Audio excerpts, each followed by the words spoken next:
اعوذ باللہ من الشیطان الرجیم بسم اللہ الرحمن الرحیم۔ مولا کائنات حضرت امیر المومنین علی ابن ابی طالب علیہ السلام کے مجموعہ کلام نہج البلاغہ کے تیسرے باب کا 301 نمبر فرمان، بڑا ہی مختصر سا فرمان ہے، اور اس فرمان میں مولا امت کو متوجہ کر رہے ہیں، یہ بتا رہے ہیں کہ اگر تو کسی کو قاصد بنا کر بھیجتا ہے تو اس کی کیا اہمیت ہوتی ہے، اور اگر تو کسی کو خط لکھتا ہے تو اس کی کیا اہمیت ہوتی ہے۔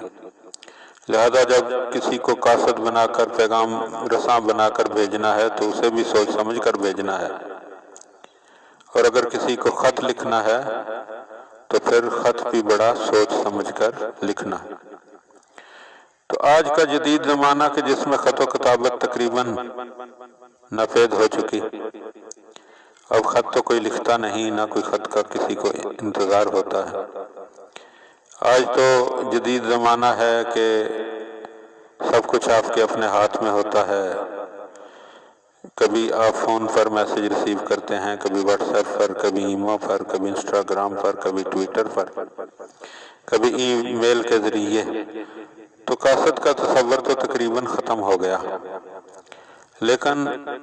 جو خط ہم لکھتے ہیں اس کا تصور یقیناً باقی ہے۔ لہذا اس جملے کا دوسرا حصہ یعنی خط، اس کی طرف ہمیں زیادہ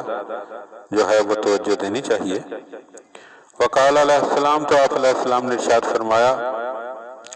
رسولوں کا ترجمان و عقل کا،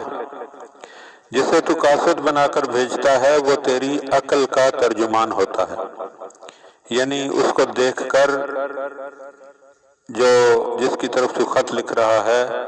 وہ اندازہ لگا لے گا کہ تجھ میں کتنی عقل ہے۔ وَكِتَابَكَ أَبْلَغُ مَا يَنطِقُ عَنْكَ، اور تمہاری طرف سے کامیاب ترین ترجمانی کرنے والا تمہارا خط ہی ہوتا ہے۔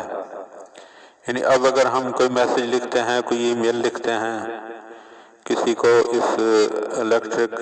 ذرائع سے کسی کو کوئی پیغام بھیجتے ہیں، تو پیغام ہونا چاہیے ایسا کہ جو ہماری مکمل ترجمانی کر سکے، کہیں کوئی الجھن نہ رہ جائے، کنفیوژن نہ رہ جائے۔